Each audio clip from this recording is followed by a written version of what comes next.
Queridos hermanos, bendiciones para todos. Estoy aquí en este segundo día, en este segundo encuentro después del que tuvimos el martes pasado. Y hoy quiero compartirles en este rato pues una reflexión sobre Getsemaní, sobre ese momento de Jesús el Jueves Santo en el monte de los Olivos, concretamente en el huerto de los Olivos. Pero antes de iniciar vamos a disponernos, nos vamos a poner en la presencia del Señor. Señor Jesús, estamos aquí en tu presencia y te queremos entregar este rato de encuentro, de reflexión, para que tú nos ilumines. Hoy queremos acompañarte, Señor Jesús, en ese duro momento de Getsemaní. Y sabemos, Señor, que solamente podremos contemplarte, pero que difícilmente podremos entender qué pasó allí en tu corazón en ese momento. Hoy queremos, Señor, acercarnos a ese lugar donde tú estabas con tus discípulos y concretamente en ese momento más íntimo donde quisiste compartir con Santiago, Pedro y Juan. Y ellos se quedaron dormidos. También estarían tristes en su corazón. Y nosotros queremos estar ahí, Señor, velando contigo. Tú invitaste a tus discípulos a orar y se quedaron dormidos. Tantas veces nosotros también nos cuesta acompañarte, velar contigo en oración. Hoy nos ponemos en tu presencia, Señor Jesús.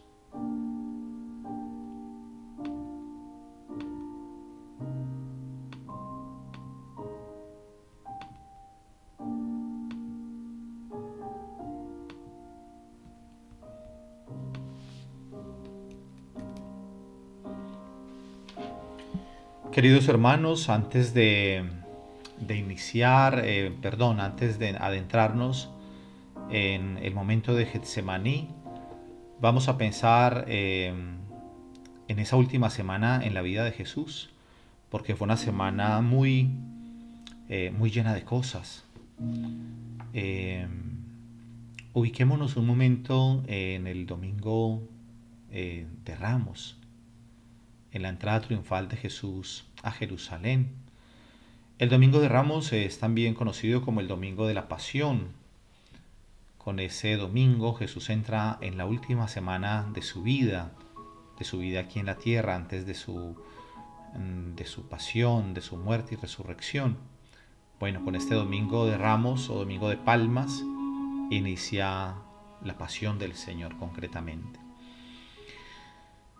Este día fue un día de mucha alegría, había mucha gente en Jerusalén.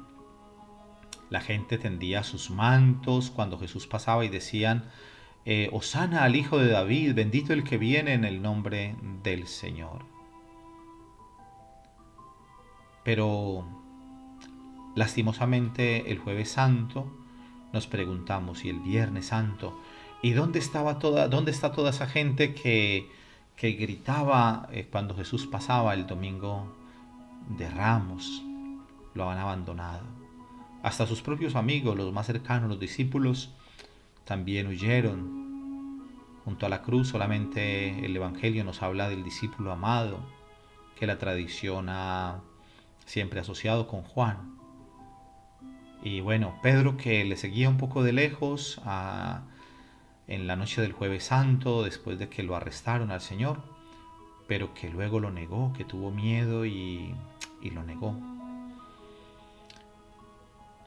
El Domingo de Ramos o el Domingo de Pasión es en este día en que la Iglesia celebra la entrada de Cristo triunfal en Jerusalén para realizar su misterio pascual. Los cuatro evangelistas nos narran este acontecimiento. Jesús entra y toma posesión de su ciudad como el rey Mesías, pero no entra como un guerrero, como un rey guerrero que avanza con su gran ejército, con grandes caballos, sino que precisamente es un Mesías humilde y manso, cumpliendo así la profecía de Zacarías 9:9. He aquí que tu rey viene a ti, él es justo y victorioso, humilde y montado en un asno. Esa profecía es del Antiguo Testamento. Es el rey que vive y reina por siempre, no como los reyes del mundo que viven en periodos concretos de la historia, pero pasa uno, después viene un descendiente, pero bueno, son reyes que tienen un tiempo particular, concreto. Jesús es el rey que viene y reina por siempre. Jesús entra en Jerusalén para llevar a cabo su obra mesiánica, para sufrir, morir y resucitar. Por eso, aunque el Domingo de Ramos es un día de alegría, de la entrada triunfal a Jerusalén, sin embargo no lo podemos separar de toda la realidad de la Semana Santa. Por eso es también Domingo de Pasión, no se puede entender separadamente. Por eso hace parte de la celebración de la Semana Santa.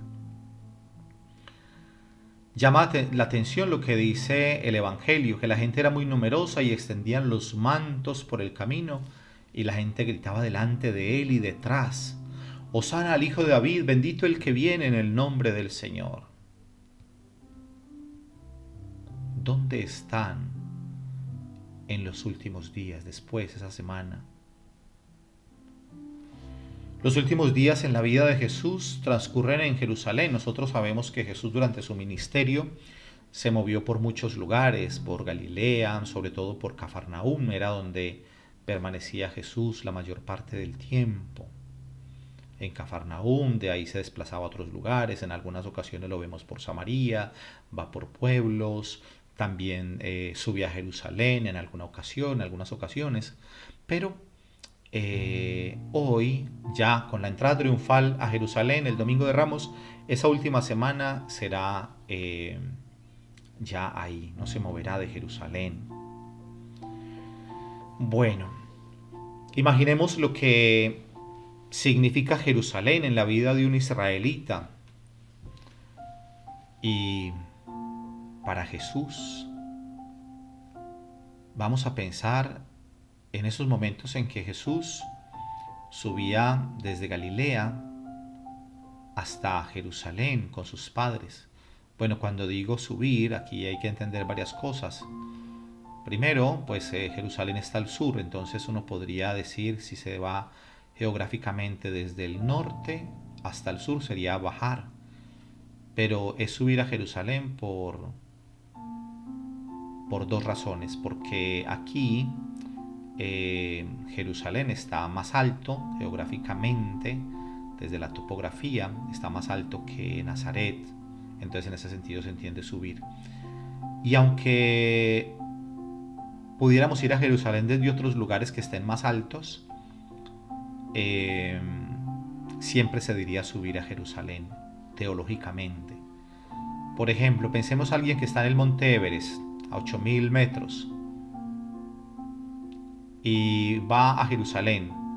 No podría decir que baja del Monte Everest a Jerusalén, sube a Jerusalén, porque a Jerusalén solo se puede subir en el sentido de que Jerusalén también es símbolo de la Jerusalén celestial. Bueno, y pensemos en esa ciudad como tal, Jerusalén. Yo creo que cada uno de nosotros tiene recuerdos en su vida de lugares especiales, de lugares emblemáticos. Por ejemplo, cuando alguien se va de su pueblo o de su ciudad y después de mucho tiempo vuelve, pues va por sus calles y se le vienen muchos recuerdos a la mente, lo que hacía cuando era niño, bueno, los amigos que tenía que quizás ya no están, bueno, tantas cosas que pueden venir a nuestra mente cuando visitamos esos lugares que son especiales. Pues Jerusalén, para todo israelita, es un lugar muy, muy especial, porque es la ciudad santa, es la ciudad donde se había construido el templo, allá en el Antiguo Testamento, era el lugar de peregrinación. Por eso también sabemos que el domingo de Ramos había tanta gente y toda esa semana había mucha gente por allí porque se aproximaban las fiestas de la Pascua. Imaginemos entonces Jesús entrando a Jerusalén y esa semana que está allí, ¿cuántos recuerdos vendrán a su mente cuando subía a Jerusalén con sus padres? Seguramente cada año, como todos los israelitas, a las fiestas. Pero pues el Evangelio nos ha dejado consignadas, al menos en la infancia de Jesús, eh, una subida a Jerusalén. Bueno, cuando era más pequeño, que lo presentaron en el templo, recién nacido, sí. Pero ya luego cuando tenía 12 años, el episodio de cuando Jesús se pierde y lo encuentran en el templo.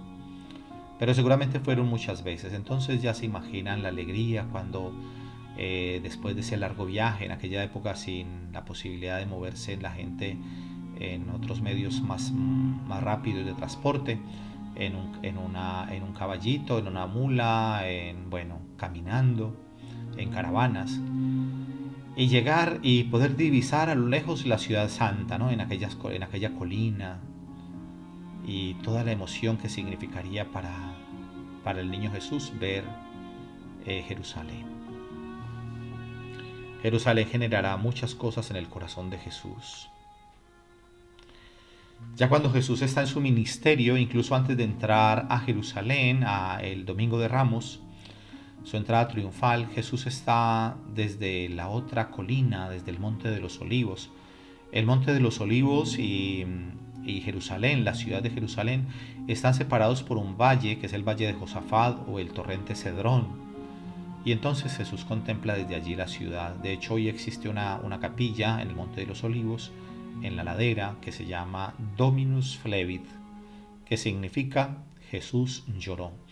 Porque Jesús ve la ciudad y llora por ella. ¿Y qué va a decir Jesús? Se lamenta y dice: Jerusalén, Jerusalén, tú que asesinas a los profetas, cuántas veces he querido tenerte como una gallina tiene a los polluelos, a los pollitos, bajo sus alas, pero no habéis querido. Qué fuerte es lo que dice el Señor. Jerusalén que mata a los profetas. La ciudad santa. En hebreo, Jerusalén, Yerushalayim, significa ciudad de la paz. Y en árabe, los árabes le dicen a Jerusalén Al-Qudus, la santa. No le dicen Jerusalén, sino la santa. De hecho, para los musulmanes, Jerusalén es el tercer lugar más sagrado después de la Meca y Medina. Y bueno, allí tienen hoy día una mezquita construida sobre la explanada del templo, dos mezquitas concretamente sobre la explanada donde estaba el templo de Jerusalén. Pero bueno, no me voy a detener ahí porque eso sería historia y otras cosas. Bueno, Jesús se lamenta contemplando la ciudad de Jerusalén. De hecho, también hacía alusión a la destrucción de Jerusalén. Jerusalén que apedreas a los profetas. Y luego va a decir Jesús también en otro texto del Evangelio, aparece que Jesús dice, la ciudad de la paz. Y vino el príncipe de la paz y no lo reconocieron. No reconocieron al príncipe de la paz. Y entonces Jesús va a decir que un día a la ciudad la rodearán y que la rodearán de empalizadas, dice, y todo será derribado, todo será puesto por el suelo, es decir, será destruida, será arrasada, será desierta.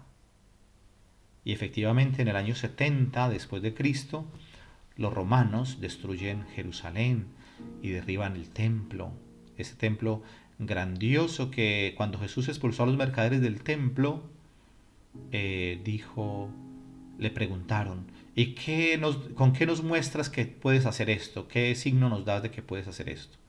Y Jesús dice, destruid este templo, que yo en 3 días lo reedificaré. Y se burlaron de él. Y le decían, pero si llevamos 46 años reconstruyendo este templo y tú lo vas a reconstruir en 3 días.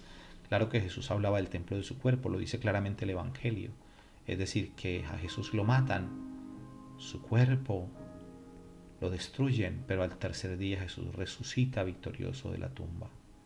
Ellos no lo entendieron. Lo entendieron los discípulos después de que Cristo resucitó. Se acordaron de aquello que había sucedido en el templo. Pues va a decir Jesús, va a quedar vuestra casa desierta. Y efectivamente fue derribada la ciudad, fue derribado Jerusalén, el templo de Jerusalén. Al día siguiente hay un evangelio muy bello que es la unción de Jesús en Betania. Aparece en Juan 12, 1, 8. Ojalá lo leyeran luego en casa, es un texto bellísimo. Todos los lunes, el lunes santo, es decir, un día después de la entrada triunfal de Jesús a Jerusalén, aparece ese texto bellísimo en el Evangelio, del Evangelio de Juan. Y es la unción de Jesús en Betania. Recordemos que Betania estaba muy cerca de Jerusalén, está a unos 3 kilómetros. Bueno, hoy día no es tan fácil pasar porque han puesto muros y todo, entonces hay que dar una vuelta bastante grande. Pero en aquella época era por la otra ladera del Monte de los Olivos. Si nos podemos imaginar un poco, les hago así como la descripción. Este es el Monte de los Olivos, con estas dos laderas. Y esta ladera de este lado es la que luego baja al torrente Cedrón.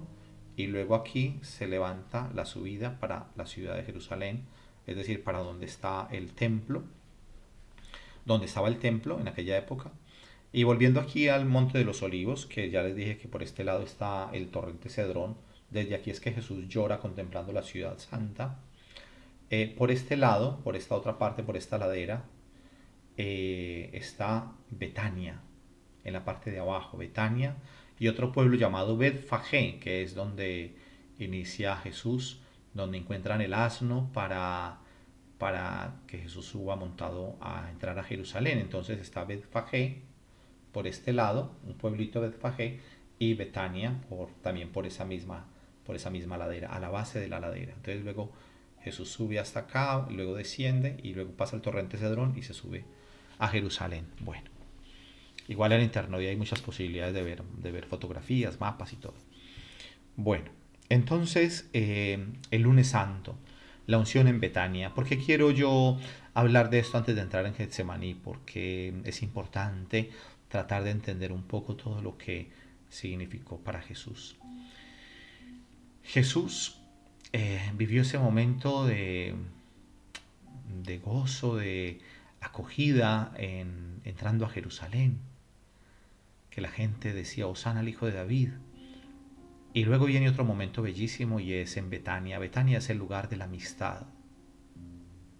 Evoca tantas cosas Betania.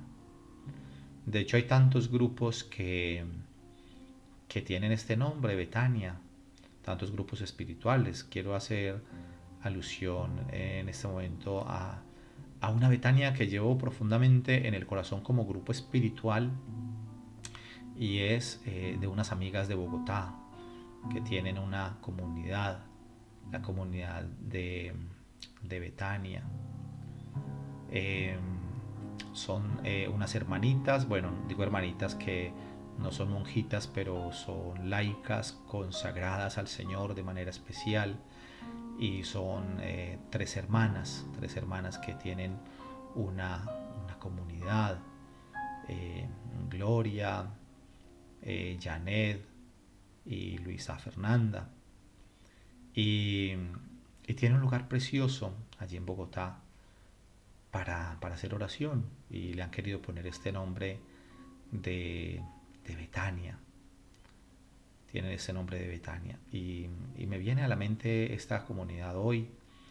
Y yo siento que así como Jesús tenía Betania, nosotros los sacerdotes de manera especial, el Señor también nos regala Betania. Yo puedo decir, no lo diría aquí así como tan directamente porque podría alguna persona decir, ¿y por qué no me nombró a mí? Si también yo le puedo hacer sentir como en Betania, pero mire, yo tengo en el corazón personitas que llevo así muy dentro, de familias que me han acogido de verdad como un hermano, como una persona más de la familia, y que yo considero que son para mí como Betania, porque nosotros los sacerdotes renunciamos a tener una familia constituida de una esposa, de tener hijos, pero no renunciamos nunca al amor, no renunciamos al afecto, porque es que el ser humano no puede vivir sin amor, el ser humano no puede vivir sin afecto, sería la muerte en vida si vivimos sin afecto. Dios no nos pide eso, porque Dios es profundamente humano también en la persona de Jesús. Entonces Jesús mismo nos enseña que necesitó de la amistad.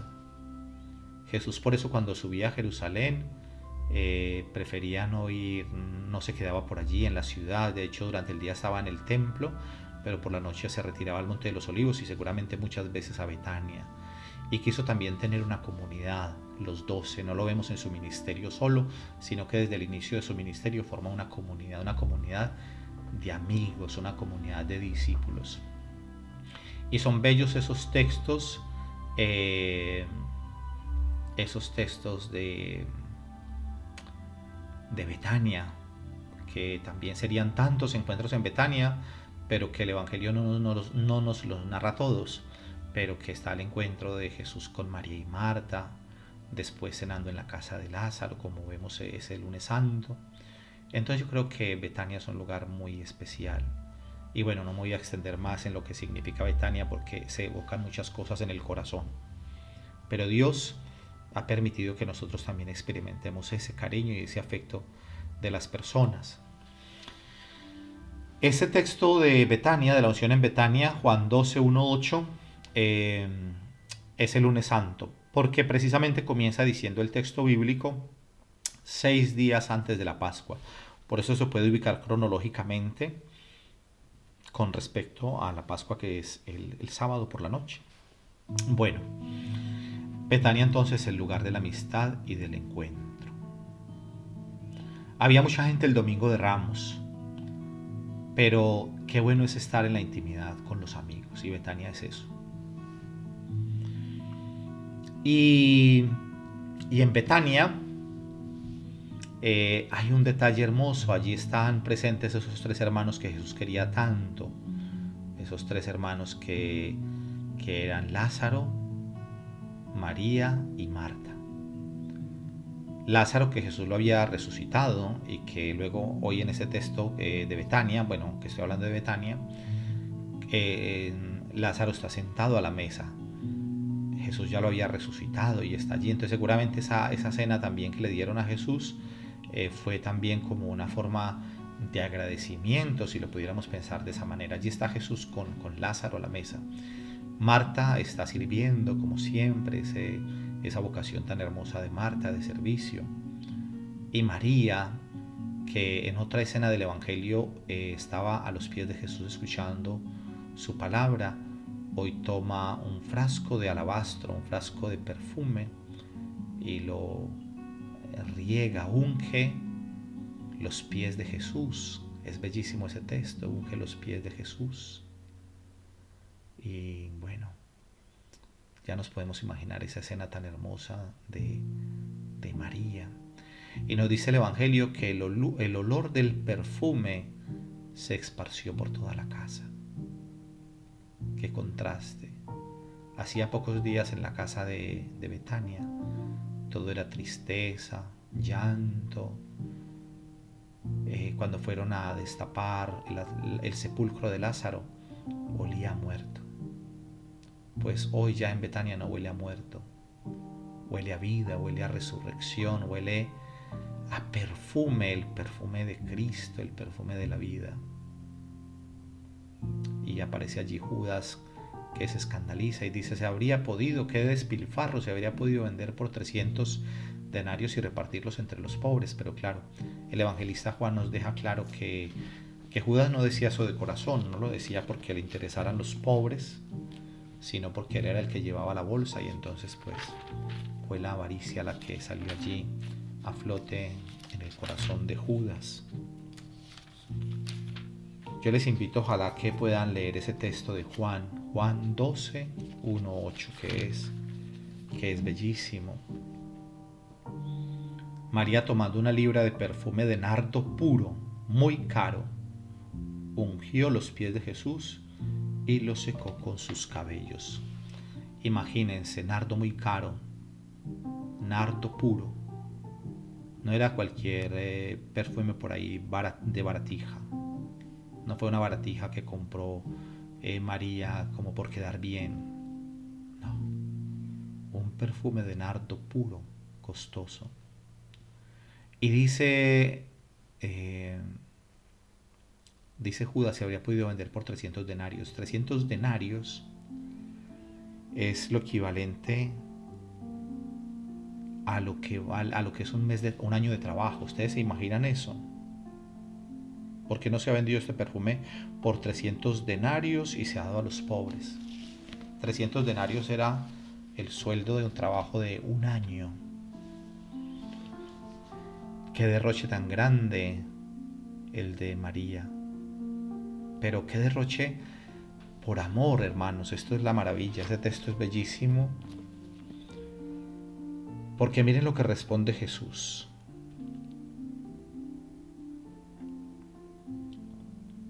Jesús dijo: déjala, que lo guarde para el día de mi sepultura, porque pobres siempre tendréis con vosotros, pero a mí no siempre me tendréis. Ese gesto de María está anticipando proféticamente la muerte de Jesús, porque en la costumbre judía, una persona cuando moría lavaban su cuerpo y lo llenaban de perfumes, lo perfumaban antes de sepultarlo. Lo ungían, lo llenaban con ungüentos. Entonces aquí hay un gesto profético de parte de María, la hermana de Lázaro y de Marta. Bueno, hermanos, vamos entonces poco a poco a adentrarnos y vamos a ir ya un poco a lo del Jueves Santo. Y antes de esto les quiero también como recrear un poco y hablarles del Monte de los Olivos. En algunos países pues no se cultivan los olivos. En Colombia, por ejemplo, hay pocos lugares donde alguien tenga olivos. De hecho, nosotros el aceite de oliva que se consigue en Colombia normalmente es el español y es bastante costoso porque hay que exportarlo. No somos cultivadores de aceitunas en Colombia. Tenemos un café delicioso, eso sí, café sí tenemos muy bueno, café colombiano. Pero los olivos, no. Aquí en España ya hay la gente más habituada al tema de los olivos. Hay bastantes zonas, hay algunas zonas de España donde se tienen olivos. En Italia también. Pero de manera especial en Tierra Santa hay muchos olivos. Y aunque hay muchos huertos con olivos, este huerto es único porque es el huerto de los olivos del Evangelio. Entonces les voy a hablar un poco del Monte de los Olivos. El Monte de los Olivos abarca una cosa más grande, como su nombre lo dice, monte, y dentro de ese monte pues habían varios jardines, algunos privados de alguna familia, en fin, entonces ya ahí entraría después el Huerto de los Olivos, donde Jesús estaba. Bueno, el Monte de los Olivos está separado de Jerusalén por el Valle de Josafat o Torrente Cedrón. Valle de Josafat, que significa Josafat es Yahvé juzga. Por eso muchos judíos interpretan que será el valle del juicio final, el valle donde será la resurrección. Pero claro, esto pues haciendo una interpretación literal. Por eso este lugar está lleno de muchos cementerios. Hay muchas tumbas ahí cerca en esa parte de los olivos. Bueno, este monte de los Olivos es mencionado varias veces en el Antiguo Testamento y luego en el Nuevo. En el Antiguo Testamento. Bueno, antes de adentrarnos en el Antiguo Testamento, cuando Jesús baja del cenáculo atraviesa el torrente Cedrón, porque Jesús estaba en el cenáculo en la parte de la ciudad antigua de Jerusalén. Entonces ya les había explicado que está el Monte de los Olivos, torrente Cedrón aquí, y luego la ladera para subir a Jerusalén. Entonces Jesús celebra la cena con los discípulos en la ciudad de Jerusalén y luego cuando baja del cenáculo baja por esa ladera, atraviesa el torrente Cedrón para luego subir al huerto de los olivos. Bueno, entonces Jesús baja del cenáculo y atraviesa el torrente Cedrón. Parece que este camino que hizo Jesús ya estaba trazado desde el Antiguo Testamento. David lo atravesó dejando Jerusalén, huyendo de su hijo Absalón. Subió por la huerta, por la ladera del huerto llorando. Eso está narrado por allá en el Antiguo Testamento. Porque Absalón quería arrebatarle el reino a su padre. Y entonces David tiene que huir y sube llorando, descalzo y con la cabeza cubierta. Bueno, y en el Nuevo Testamento el monte de los olivos está asociado a los últimos días en la vida de Jesús. Sabemos que Jesús pasaba algunas noches allí. Jesús, cuando iba de Galilea a Jerusalén, estaba durante el día en el templo y en la noche, por la noche, se retiraba al monte de los olivos y seguramente en varias ocasiones también a Betania. Queda claro que cuando Judas entrega a Jesús sabe dónde encontrarlo, porque se reunían allí varias veces. Recordemos que Judas sale del cenáculo durante la cena, cuando Jesús le dice: lo que has de hacer, hazlo pronto. Y luego pues Judas se levanta y se va a traicionar a Jesús, a ponerse de acuerdo con los que cómo lo va a entregar, cuál es la seña, sobre todo que como era de noche, Jesús cuando baja del cenáculo con los discípulos eran como las 11 de la noche posiblemente. No sabemos pues la hora exacta porque no lo dice el Evangelio, pero se puede más o menos hacer cálculos hacia qué horas empezaba la cena y todo lo que duraba, pues porque sabemos que fue la última cena, pero fue en el contexto de la cena pascual. Bueno, entonces hacia las 11 de la noche más o menos. Entonces ya por la noche, es verdad que el huerto estaba iluminado en cuanto que era luna llena, ese detalle también es importante. No sé si todos se han percatado, pero siempre Semana Santa es en luna llena. O sea, Jueves Santo, Viernes Santo, cuando Jesús muere en la cruz, siempre es luna llena. Por eso las fechas de Semana Santa litúrgicamente no son cada año en la misma fecha. Como podemos decir que tenemos, no sé, el Día de la Inmaculada Concepción, el 8 de diciembre, o el 25 de marzo, no, pongamos otra fecha, el Día de Todos los Santos, el 1 de noviembre. Bueno, no se mueven esas fechas, pero la Semana Santa se mueve siempre porque debe coincidir con la luna llena. Bueno, eso sería otro tema en otro momento. Bueno, y aunque la luna llena haría que no fuera tan oscuro, sin embargo, ellos querían ir seguros, los que van a arrestar a Jesús, de no equivocarse. Y entonces, por eso Judas les va a dar una señal.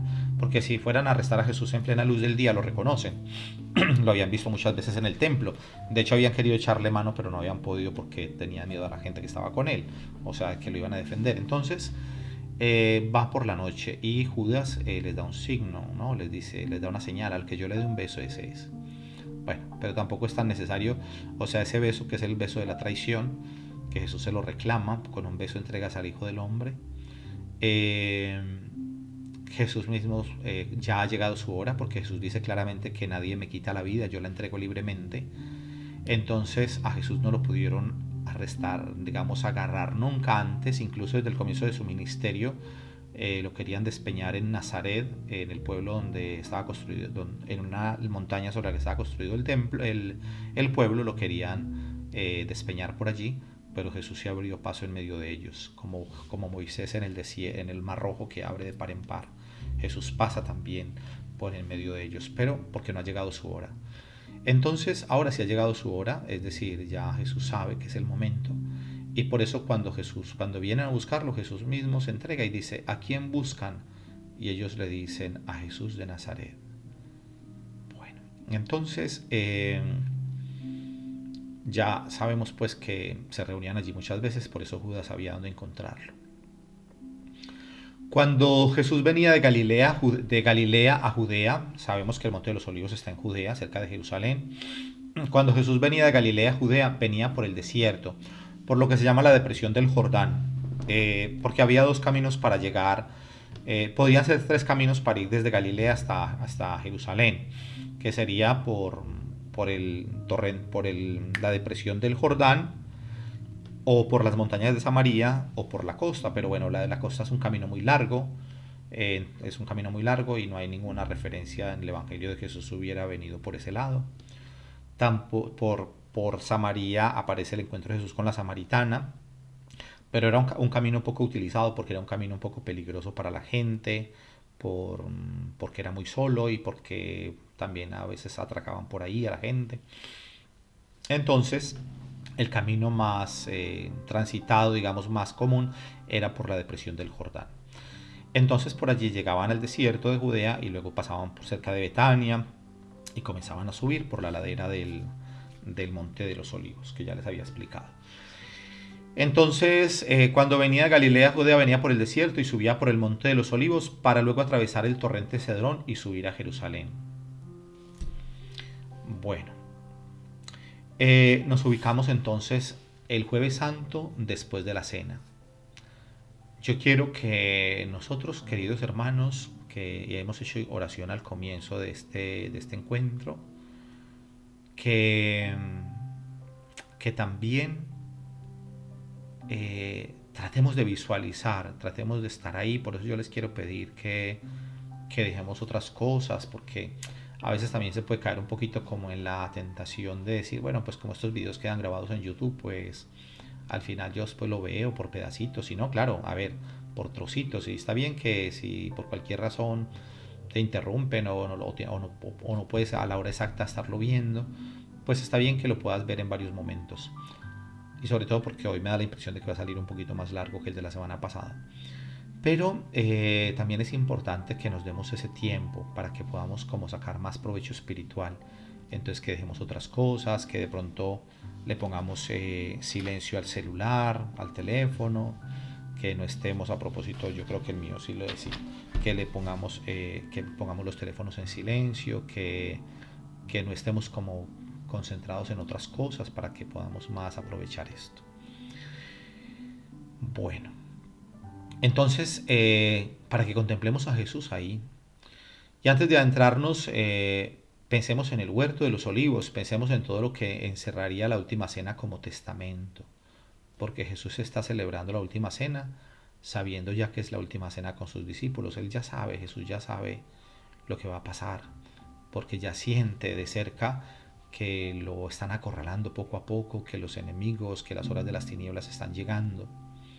Y por eso lo que Jesús dice allí a los discípulos tampoco lo alcanzamos a abarcar hoy, porque son muchas cosas para este video, entonces no nos da, porque es concretamente Getsemaní. Pero tener en cuenta esto, ¿no? La última cena como ese testamento de Jesús a sus discípulos, ¿no? En la despedida.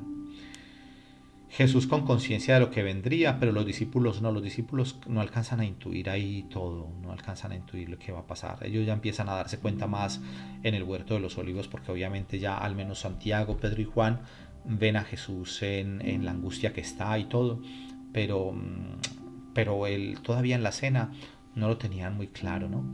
Entonces, el Señor sí que lo sabe. Y el Señor, sabiendo que se va a separar de sus amigos, es decir, en esa realidad también humana de lo que significa para Jesús. Jesús entonces, después de la cena, pasó con sus discípulos al otro lado del torrente Cedrón, donde había un huerto. Bueno, el huerto de los olivos. Allí en el huerto de los olivos está Getsemaní. Esa palabra la hemos escuchado muchas veces en nuestra vida, Getsemaní. Pero quizás no sabemos qué significa la palabra Getsemaní. Getsemaní significa prensa de aceite. Es decir, prensa de las aceitunas, mejor. Prensa de aceitunas. Entonces, con esa prensa, como su nombre lo dice, prensaban las aceitunas y hacían que saliera el aceite. Está al pie del Monte de los Olivos. Entonces, así como les había indicado, por este lado estaba Betania, Betfagé, por aquí se desciende para llegar al torrente Cedrón, pues muy cerca del torrente Cedrón, aquí como empezando cuando descienden de la colina, ya en la parte de abajo, por este lado, ahí se encuentra el huerto de los olivos. Bueno, entonces allí se ponían antiguamente, por eso se llamaba Getsemaní.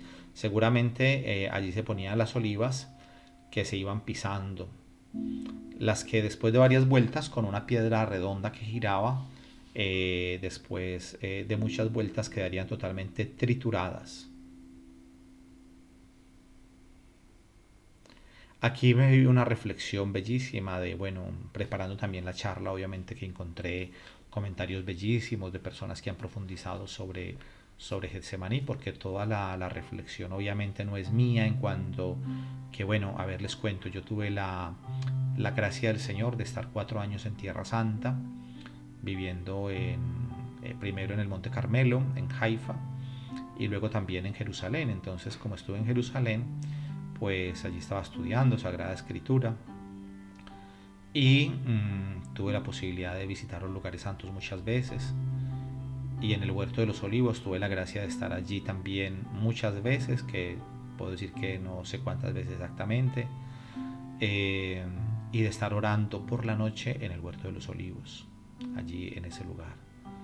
Entonces, más allá de toda mi experiencia, de lo que me suscita en el corazón, está este lugar de Getsemaní. También reflexiones bellísimas que he encontrado sobre lo que significa Getsemaní como lugar donde se prensan, que rompen, digamos, las aceitunas para sacarles el aceite. Y entonces encontré esto: del mayor quebranto del hombre se obtienen las mejores cosas de él. Qué maravilla esto, hermanos. A veces nosotros no logramos entender esa dimensión del sufrimiento. A veces cuando tenemos pruebas, cuando hay cosas que nos tocan, que nos duelen, a veces puede haber como cierta rebeldía y como decir, pero ¿por qué a mí? ¿Por qué me ha pasado esto? Pero miren qué expresión tan bella: del mayor quebranto del hombre se obtienen las mejores cosas de él. Así como las aceitunas son prensadas, trituradas para que salga el aceite, cuando el hombre es quebrantado se obtiene lo mejor de él. ¿Sabías tú que de tus más profundos quebrantos Dios saca las mejores cosas de ti? Dios no va a extraer lo mejor de ti si primero no te saca todo lo que le estorba. Tú tienes planes, Él tiene sus planes. Tú tienes ideas, Él tiene las suyas. Tú cuentas con tus fuerzas, Él tiene su poder. Hasta que Dios no te despoje de todo lo que estorba, no podrá ungirte. La unción brotará de ti, de la prensa de aceite. Qué palabras tan bellas, hermanos.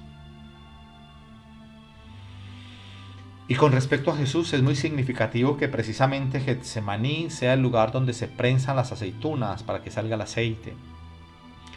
Jesús, antes de experimentar su más grande victoria, que es la victoria del pecado sobre la muerte, la victoria, me equivoqué aquí, la victoria más grande, que es la victoria de Jesús sobre la muerte y de la resurrección, sobre el pecado y sobre la esclavitud. Jesús, antes de experimentar su más grande victoria, experimentó su más grande quebranto, precisamente en el Monte de los Olivos, en el lugar llamado Getsemaní, que significa prensa de aceite. Jesús fue exprimido. Allí posiblemente sufrió la prueba más grande de su ministerio y, transpirando gotas de sangre, clamó al Padre diciéndole: Padre, si es posible, pasa de mí este cáliz, pero no se haga mi voluntad, sino la tuya.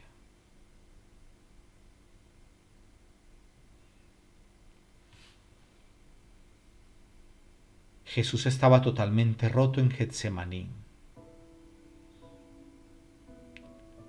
No hay aceite sin olivas machacadas, sin olivas molidas. Hoy tienes que venir a tu Getsemaní por tu propia voluntad y decirle a Dios: aquí vengo para que se haga tu voluntad. Estoy dispuesto a perder, a entregar todo, Señor. Bueno, hermanos, después de estar Jesús, después de estar Jesús en compañía en la cena, al llegar a los Olivos siente la necesidad de estar más solo. siente una necesidad inmensa, casi física, de hacer oración. Se detiene junto a unas rocas. Allí hay una piedra grandísima que, según la tradición, está cerca, muy cerca de los olivos, al lado prácticamente. Recordemos que Jesús llega a Getsemaní, a una gruta, y entonces él deja a los discípulos allí, pero toma tres, a Pedro, Santiago y Juan, y se los lleva un poco más adelante, se los lleva a otro lado, pues ahí cerca. Y luego Jesús se retira como a la distancia de un tiro de piedra, o sea, se retira unos metros y se pone a hacer oración y les dice a los discípulos que se queden ahí orando con él, pues que lo acompañen en oración. Él se retira un poco más adelante para estar solo, pero desde donde Jesús estaba orando, los discípulos, al menos Pedro, Santiago y Juan, seguramente lo podían ver, incluso escuchar si su oración, digamos, la hacía en voz alta, por ejemplo. Entonces, es importante también eso, ¿no? Que Jesús tiene esa necesidad de estar solo, pero a la vez también tiene esa compañía y busca como esa fortaleza en esos tres amigos. Y allí entonces hay una roca que es una roca gigante y se ha construido hoy una iglesia bellísima, bueno, una iglesia que se llama la Iglesia de las Naciones, porque fue construida con donaciones de muchos lugares del mundo.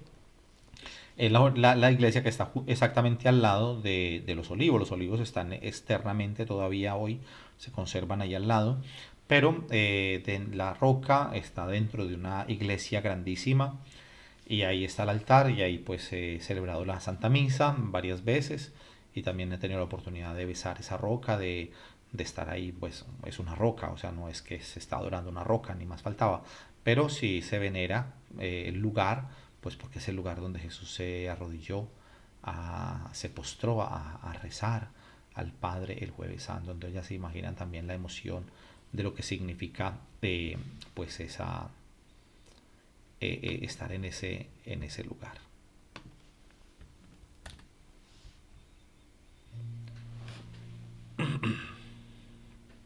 Bueno, Jesús se detiene junto a esa roca y cae abatido. El Evangelio de Marcos nos dice que Jesús se postró en tierra. Lucas nos dice simplemente que Jesús se puso de rodillas. Y Mateo precisa aún más, cayó sobre su rostro. Imaginemos eso, de manera, a ver, normalmente los judíos oran de pie. La gente que ha visto a los judíos orando junto al Muro de los Lamentos, o bueno, pueden buscar incluso en internet judíos orando, ellos normalmente oran de pie.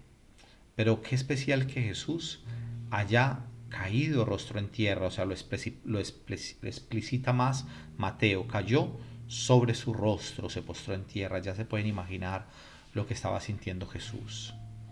¿Por qué eligió Jesús una actitud de tanta postración? Quizás también el agotamiento, lo que él sintió. Recordemos que él le dice a los discípulos que él estaba con una angustia de muerte. Bueno, imaginemos todo lo que podría haber pasado Jesús en ese momento, ya a esas horas de la noche. Algunas veces al caer la tarde, eso es un consuelo para la persona que está afligida cuando la noche viene dulce como el sueño, piadosa como el olvido. Pero también más a menudo la noche añade zozobra al corazón, saca las alimañas y los miedos de sus madrigueras para multiplicar el tormento. En estas horas nocturnas llegará a su extremo la congoja de Jesucristo. ¿Cómo sería que hasta Jesús sudó como gotas de sangre que caían por tierra? Nos dice el Evangelio. Imagínese todo lo que sintió el Señor.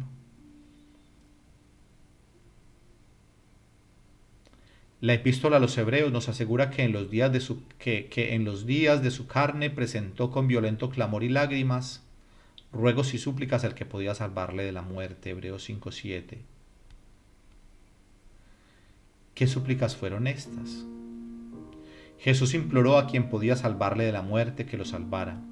Pidió a Dios que le librase de morir.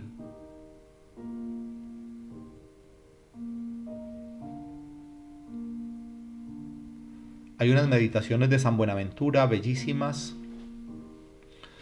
sobre este momento de Getsemaní. Mira a Jesucristo atentamente como si estuvieras en el cenáculo. Míralo salir de la cena y dirigirse al huerto con sus discípulos.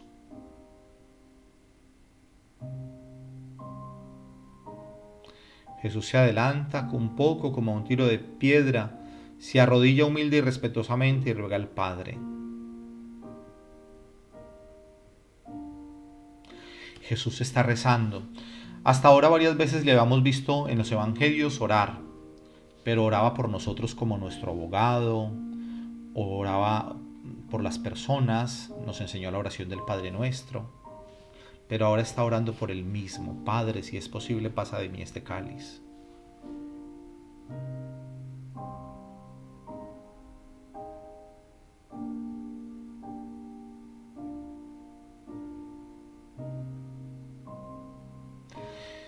La escena del huerto de los olivos es la más desconcertante y posiblemente la más dramática de todo el Nuevo Testamento. Es el punto culminante de los sufrimientos espirituales de Cristo. Estamos ante uno de los más profundos misterios de nuestra fe. Es una página nueva y única en todos los libros sagrados de la humanidad. Efectivamente, jamás escritor alguno hizo descender tan hondo a su campeón, y menos si se le veía en él a un Dios. O sea, eso es una reflexión que hace alguien sobre eso, que cuando se presenta a alguien como campeón, como alguien fuerte, y más a Jesús presentándolo como Dios, pues lo de esperarse era que se presentara alguien indestructible, alguien superhombre, o sea, sí, o sea, que no tuviera ninguna tristeza, que no se quebrantara por nada. Pero ver aquí esta imagen de un Dios temblando, lleno de pavor, tratando de huir de la muerte, mendigando ayuda, es algo que no cabe en la imaginación. O sea, es algo que solamente desde la fe podemos entenderlo un poco. La agonía del huerto es quizás el misterio de la vida de Jesús que masturba y desorienta. El hecho de que Jesús haya sufrido hambre, sed, frío, calor, no es algo que nos sorprenda tanto teniendo en cuenta que Él asumió toda nuestra naturaleza. Se hizo igual a nosotros en todo menos en el pecado. Pero ¿cómo es posible que el sufrimiento moral haya podido abrir una tal grieta en el alma? Es cierto que a este dolor se entrega Jesús voluntariamente. Y aquí es justo el pensamiento de Blas Pascal, que dice: Jesús sufre en su pasión los tormentos que le infligen los hombres, mientras que en su agonía sufre los tormentos que él mismo se da. Es un suplicio de mano no humana, sino de una mano omnipotente, porque hace falta ser omnipotente para soportar tal suplicio. Es verdad que todo esto es cierto, pero ni siquiera todo esto suprime el misterio.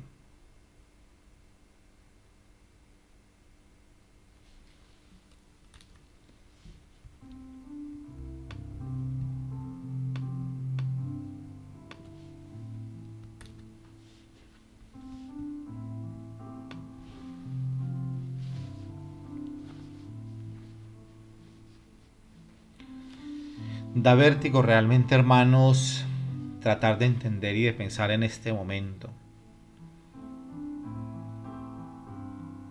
Dios, un Dios que puede gemir, temer, temblar. Qué tremendo esto. De este huerto de los olivos nos viene otra imagen de Dios bien distinta. Muy distinta a lo que los antiguos entendían por un Dios o por un sabio, lo contrario de lo que los modernos presentan como un genio o un superhombre. Para un griego o un romano, un sabio es la imagen del desapego perfecto, de la impasibilidad ante el dolor. Un sabio no se conmueve por nada, no vacila ante una muerte que tiene previamente aceptada y digerida. Pero este Jesús del huerto grita pidiendo misericordia, que no oculta que su corazón está aterrado. Para los griegos o para un romano, pues un dios, hablo aquí en minúscula de los dioses paganos, pues los consideraban inalcanzables.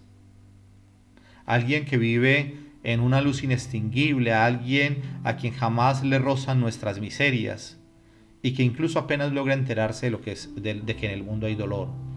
Pero este Jesús del huerto sí es un Dios bajado, rebajado, venido a menos, hundido hasta tal punto en la realidad humana que parece sumergido en la misma miseria, vuelto él mismo miseria.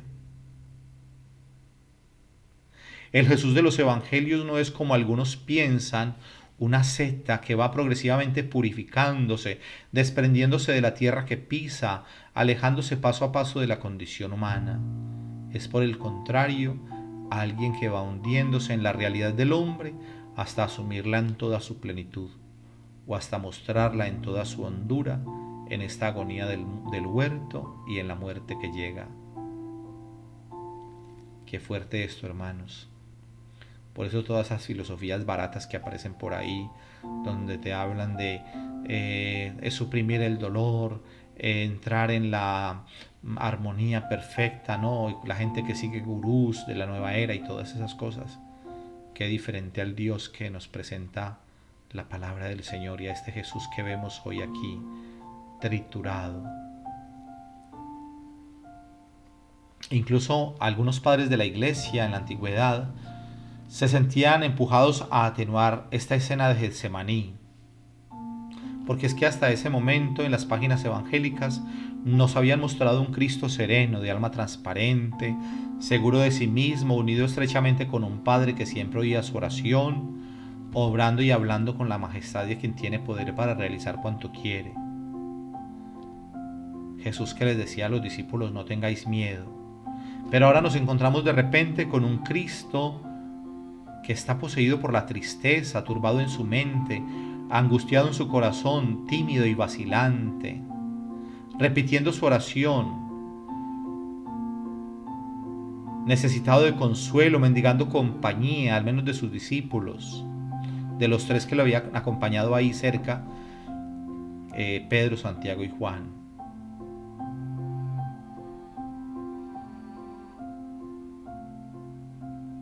Qué especial que los discípulos nos hayan mostrado con tanto detalle, los evangelistas, este momento en la vida de Cristo. Si en esta narración de los evangelistas no habríamos entendido ninguno de los tres misterios cardinales de la vida de Jesús. Estos son: hasta qué profundidad asumió Cristo nuestra humanidad, qué tipo de Dios fraterno es el de los cristianos, hasta qué hondura le hizo descender nuestro pecado. Bueno, Jesús deja a los discípulos en la gruta de Getsemaní y se va al huerto con tres discípulos, Pedro y Santiago y Juan. Son los mismos de la transfiguración en el monte Tabor y la resurrección de la hija de Jairo.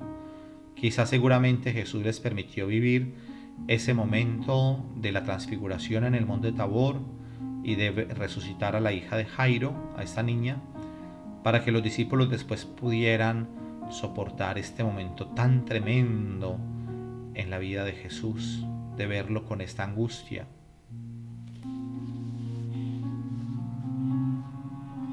Santo Tomás Moro, que es un santo inglés que lo mandó matar Enrique VIII, Tomás Moro sabe ya que va a morir, está encarcelado, y partiendo desde su realidad también interior, de esa límite ante saber que va a morir, nos ha descrito la escena de Getsemaní. Bellísimo lo que dice. Les voy a decir qué dijo Tomás Moro. Avanzó Cristo unos pasos y de repente sintió en su cuerpo un ataque tan amargo y agudo de tristeza y dolor, de miedo y de pesadumbre, que aunque estuvieran otros junto a él, le llevó a exclamar inmediatamente palabras que indican bien la angustia que oprimía su corazón. Triste está mi alma hasta la muerte. Una mole abrumadora de pesares empezó a ocupar el cuerpo bendito y joven del Salvador. Sentía que la prueba era ahora ya algo inminente y que estaba a punto de volcarse sobre él. El infiel y alevoso traidor, los enemigos enconados, las cuerdas y las cadenas, las calumnias, las blasfemias, las falsas acusaciones, las espinas y los golpes, los clavos y la cruz, las torturas horribles prolongadas durante horas. Sobre todo le abrumaba y dolía el espanto de los discípulos, la perdición de los judíos e incluso el fin desgraciado del hombre que pérfidamente le traicionaba. Añadía además el inefable dolor de su madre queridísima. Pesares y sufrimientos se revolvían como un torbellino tempestuoso en su corazón amabilísimo y lo inundaban como las aguas del océano rompen sin piedad a través de los diques destrozados. Y aquí, hermanos, quisiera decir una cosa especial. Jesús tuvo miedo, pero no cobardía, que es diferente. Porque claro, nos podríamos poner a pensar, bueno, ¿y por qué tantos mártires en la historia fueron como con alegría a dar la vida por Cristo? Esto lo vamos a mirar un poco más adelante. Los apóstoles debieron de asombrarse ante la oración de Jesús en esta noche. Le habían visto orar cientos de veces en su vida, pero en ningún caso con la angustia de esta ocasión, empezando incluso por la postura del Maestro, a quien veían a la luz de la luna llena. No rezaba como era tradicional entre los judíos de pie y con los brazos extendidos, sino que según Marcos se postró en tierra, según Lucas se puso de rodillas y según Mateo cayó sobre su rostro. Los judíos no oraban sino de pie, mas este judío es Dios y prefiere la postura de estar ahí, rostro en tierra.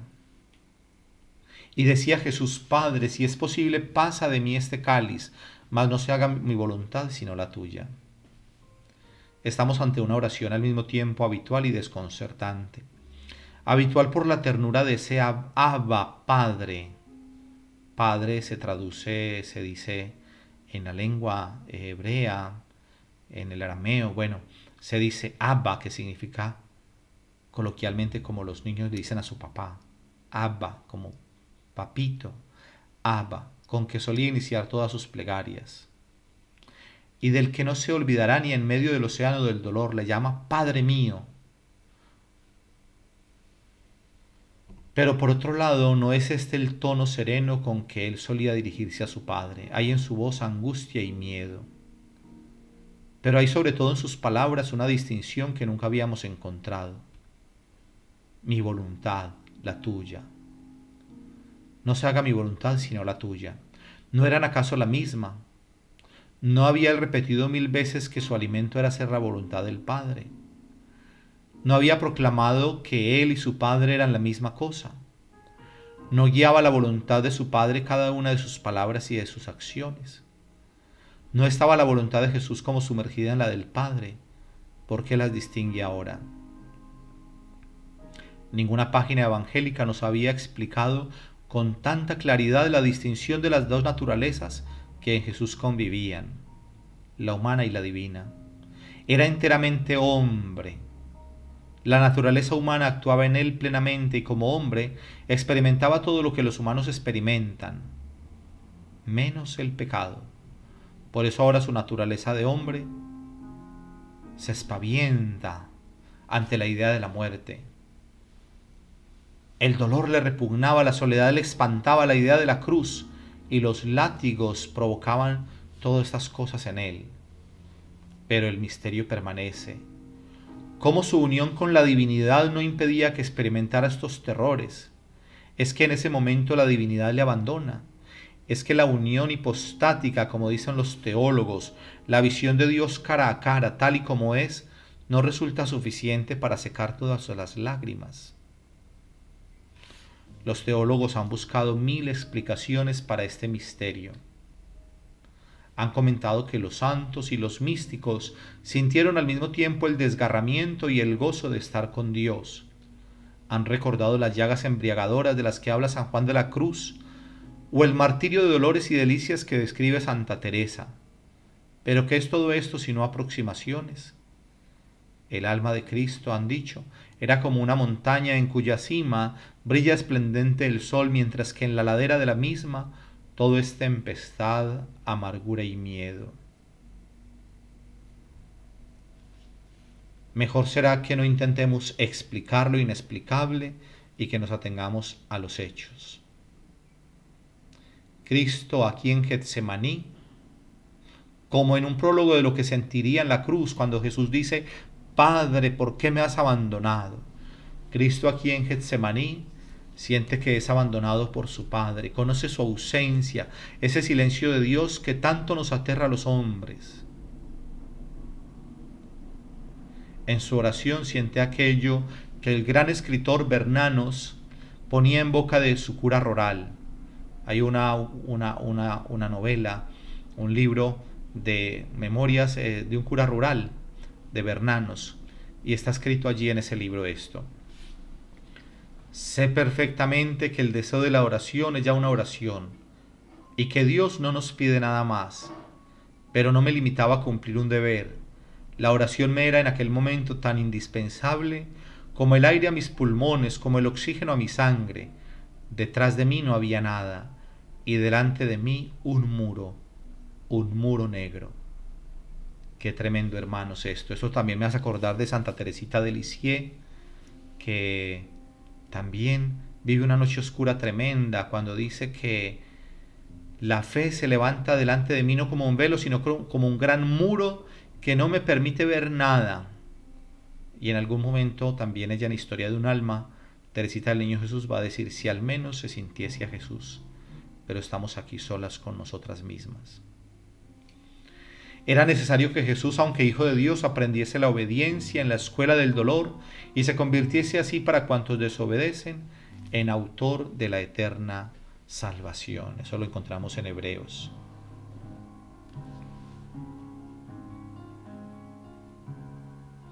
Es fácil ciertamente hablar de la obediencia cuando Dios contesta, pero obedecer iba a ser para Jesús entonces y después para todos entrar a ciegas en el silencio de Dios, en la noche oscura. Seguir a Cristo es aceptar este desamparo de Dios que, como escribe algún autor, sería sacrilegio imaginar si no fuera obligatorio creer. Pero no hemos dicho 1000 veces que la oración es inefable. ¿No había proclamado Jesús que su Padre le concedía todo cuanto pedía? Aquí no cabe más que una respuesta. En realidad, el Padre contestó a su Hijo, pero le contestó como Dios hace tantas veces, con 3 días de retraso, el domingo. No le libró de la muerte, pero lo resucitó haciéndolo vencer a la muerte, después de morir. La oración de Jesús fue realmente escuchada, pero en la hora marcada por la voluntad del Padre. Aquí también hay una lección grande para nosotros, hermanos, cuando tantas veces oramos y queremos que Dios nos responda ya. Y cuando no vemos la respuesta inmediata decimos: Dios no me oye, Dios no me escucha. Pero después, cuando pasa el tiempo y cuando miramos hacia atrás y releemos nuestra historia, entonces ahí comprendemos que Dios nos escucha siempre. Este Padre que parece callarse está sosteniendo a su Hijo para que espere contra toda esperanza. La derrota de Cristo habría sido la de hundirse en el silencio de Dios. Su victoria fue seguir, esperar contra toda esperanza, esperar contra el mismo desamparo del Padre. Aunque el Padre negó a Cristo el consuelo de esa respuesta que niega a sus mejores amigos, el Hijo de Dios acabó bebiendo libremente por amor ese cáliz que pedía se alejara. Así venció nuestro pobre, querido, pequeño, aterrado Dios. Así venció aceptando la derrota en la hora del poder de las tinieblas. Hermanos, aquí también es importante reflexionar sobre los discípulos que se quedaron dormidos. Es necesario que Jesús aún descubra qué infinita es su soledad, porque en el medio en el medio del escalofrío de la oración, con lo que aún le queda de humano, Jesús experimenta la necesidad de una compañía. Tal vez hablar con sus discípulos alivie su angustia. Y se levanta y camina esos 30 pasos para buscar una palabra humana que desgarre esa soledad en la que el Padre y las cosas se acorralan. Pero ellos dormían. Recordemos que Jesús viene 3 veces donde sus discípulos y siempre estaban dormidos. Probablemente habían luchado con el sueño durante la primera parte de la oración de Jesús. No acababan de entender esta angustia del Maestro. Le habían visto tantas veces vencer que estaban seguros de que también en esta ocasión saldría a flote. Y esta confianza mezclada con su cansancio. Habían pasado tantas cosas en tan pocas horas. Y fueron vencidos por el sueño.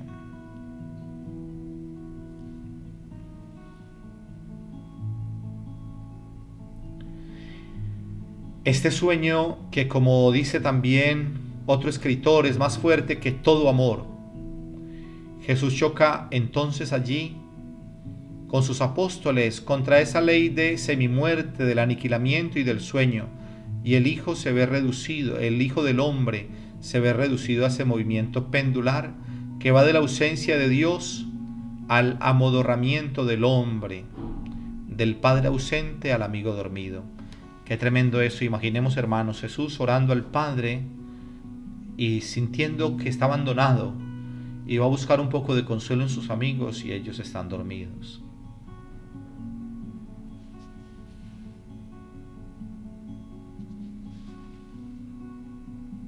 Cuando Jesús se acercó, ellos se despertaron sobresaltados.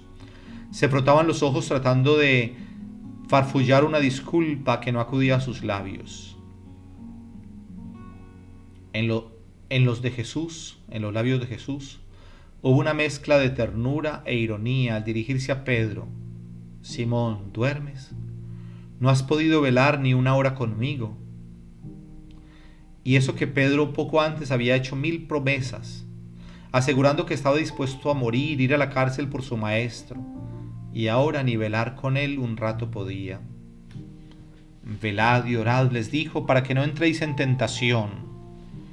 Y como queriendo añadir él mismo un atenuante a su abandono, prosiguió: el espíritu está pronto, pero la carne es débil.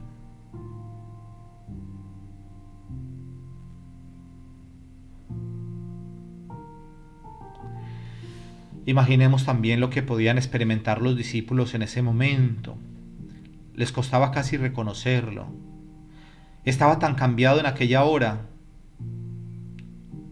Su cuerpo se mostraba encorvado, su cabello estaba sucio y cubierto de barro. Recordemos que se había puesto su rostro en tierra.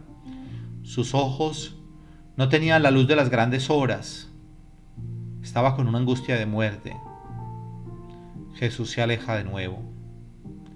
Qué soledad la de este Cristo cuyos amigos todos duermen, mientras Judas, solo Judas, vela.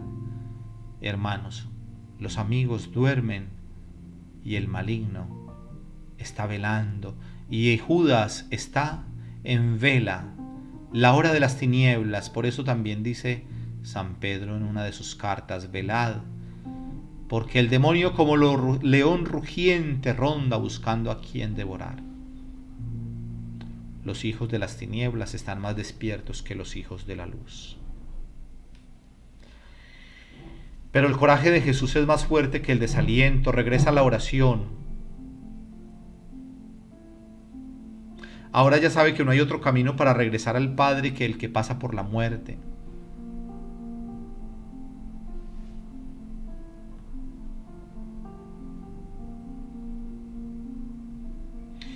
Jesús sigue orando, pero siente de nuevo la necesidad de los suyos.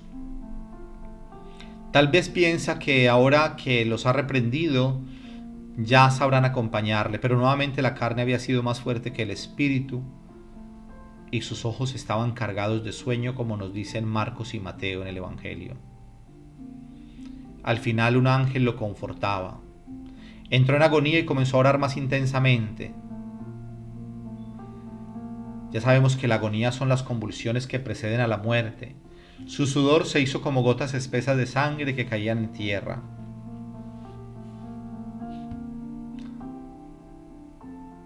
Ya imaginamos todo lo que tratamos de imaginar, lo que interiormente sucedió para que Jesús sudara gotas de sangre, ¿no?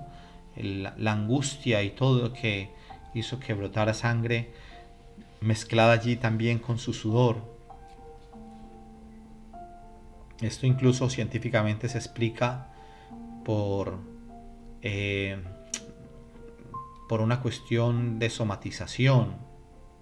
Cuando alguien tiene un miedo excepcional,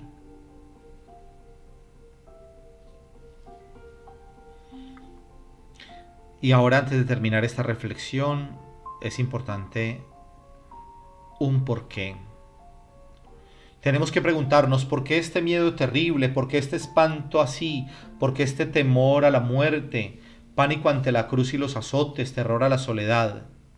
Tiene que haber algo más allá, más horrible y más profundo. Porque ante la fe que Jesús tenía, podríamos pensar que la muerte y el dolor físico son evidentemente poco, es decir, sí, muy fuerte, pero tenía que haber algo más, mucho más, para que Jesús pudiera sentir todo este miedo tan tremendo. Solo una explicación teológica nos puede ayudar a entender esta escena. Porque otros, por ejemplo, pensemos en San Lorenzo, aunque los mártires también seguramente que sufrieron muchísimo en la muerte, pero San Lorenzo le decía a los que lo estaban martirizando, porque lo pusieron encima de unas brasas, y él decía: miren, ya me pueden voltear por el otro lado, que ya está basado por un lado. Suena fuerte esto que estoy diciendo aquí, pero eso es lo que se dice de San Lorenzo.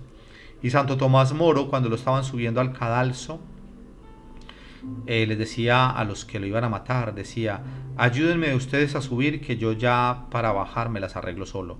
O sea, como una forma irónica, o bueno, de decir que bueno, pues lo van a matar, y ya pues para bajarse se las arreglaba él, ¿no? En cambio, aquí en Jesús vemos este pánico tan tremendo. Por eso hay que tratar de entender qué hay más allá, y entonces solo una explicación teológica nos va a ayudar a entender esta escena. Y es que en este momento Jesús penetra, vive en toda su profundidad la hondura de lo que la redención va a hacer para él. En ese instante Jesús asume en plenitud todos los pecados por los que va a morir.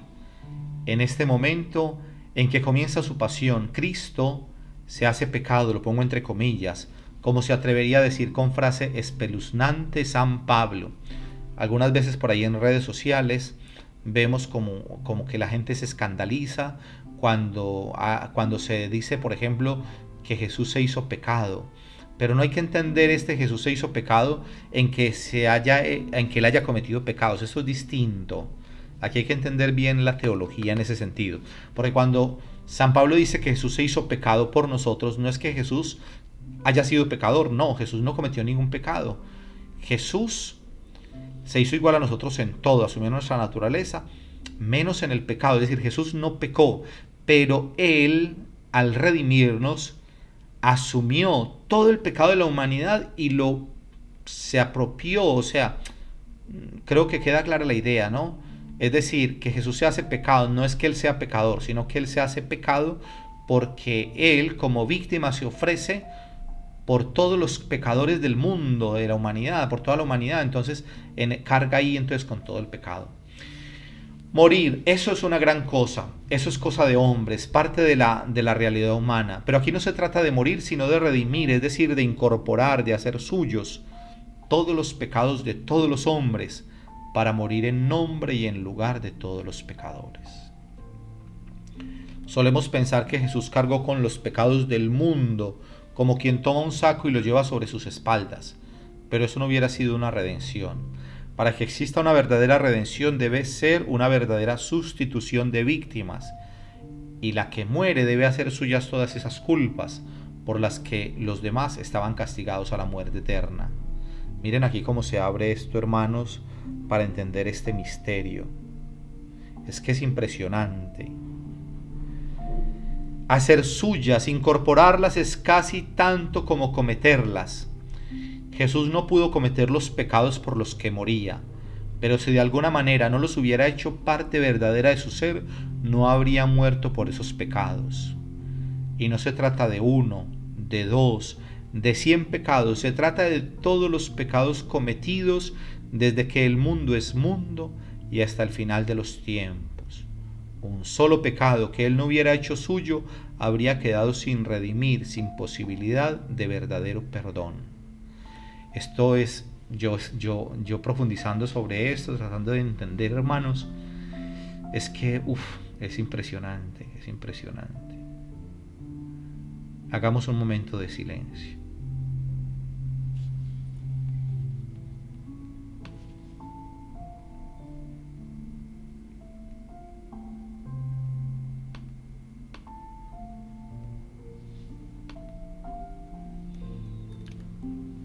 Hermanos, es que es muy fuerte esto que estamos reflexionando hoy.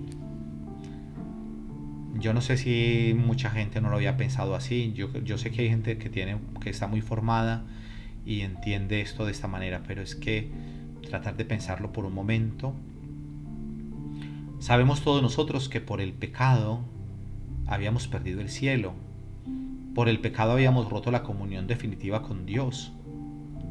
Por eso Dios, que nos ama profundamente, envió a su Hijo para redimirnos. Y entonces aquí se entiende todo esto. Es decir, claro, si, a ver, morir, cuando nos sentimos amenazados, cuando nos sentimos en peligro, si sabemos que alguien nos va a hacer daño, pues es normal que sintamos miedo. Y podríamos pensar que desde la dimensión humana Jesús hubiera podido sentir miedo, pero la pregunta era, bueno, sí, pero es que Jesús siendo hombre, también es Dios. Y por lo tanto, pues él siendo Dios, pues aunque sea doloroso morir, o sea, el sufrimiento, el dolor, entonces ¿por qué notar que otros mártires en la iglesia que no tendrían la fuerza ni la fe de Cristo, o sea, no tendrían el mismo talante de Cristo, por qué no fue tan dramático? Es decir, bueno, sí, fue duro, pero ellos lo asumieron como con cierto como con cierta entereza, con cierta fuerza. Entonces uno diría, comparando a los mártires con Cristo, era de esperarse que Cristo tuviera más fuerza y no tuviera tanto pánico en ese momento. Sin embargo, claro, ahora queda todo claro, se entiende cuando uno ya lo reflexiona desde esta manera, es decir, que Jesús va a sufrir en su cuerpo, en la pasión y en la muerte, en la cruz. Él va a sufrir en su cuerpo todo lo que nosotros merecíamos por nuestros pecados. Pero Él, para redimirnos, carga con todo eso. Es decir, Él mismo recibe en su cuerpo todo lo que nosotros merecíamos para redimirnos, para salvarnos, para que nosotros seamos perdonados. Entonces, el pensar, hermanos, en que Jesús en su cuerpo, en su humanidad, recibió toda la furia y recibió todos los golpes y recibió el ser triturado por todos los pecados cometidos desde el principio, imaginemos, y todos los que se cometerán hasta el último día, hasta que sea la segunda venida del Señor. Imaginemos eso. O sea, cómo no experimentar un pánico impresionante. Pensemos gente que no ha nacido todavía y que cometerá pecados que Jesús tuvo que redimir, o sea, que tuvo que sentir ese dolor. Eso me ponía a pensar cuando estaba preparando esta charla. Me ponía a pensar, ojalá tuviéramos nosotros conciencia de todo el dolor que tiene Cristo cuando nosotros pecamos. Pienso que si nosotros tuviéramos conciencia de eso, pediríamos mucho al Señor la gracia de no pecar, de no cometer pecados graves, mortales, para no darle dolor a Cristo, para aliviarle un poco ese dolor. Es que esto es, hermanos, yo creo que esta última parte de esta charla, yo creo que es lo que nos tiene que llevar más a quedarnos reflexionando.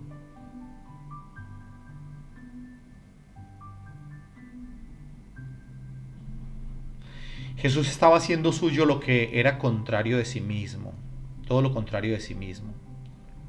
Estaba incorporando lo radicalmente opuesto a la naturaleza de su alma de hombre Dios. Qué tremendo, hermanos. Bueno, la verdad es que salió un poco larga la charla, pero valió la pena. Queridos hermanos, que el Señor les bendiga en el nombre del Padre, del Hijo y del Espíritu Santo. Amén. Y yo creo que la invitación es para que nos quedemos reflexionando. Ojalá durante estos días podamos ahondar más en nuestro corazón, en ese acompañar a Jesús en el huerto de Getsemaní. Un abrazo para todos.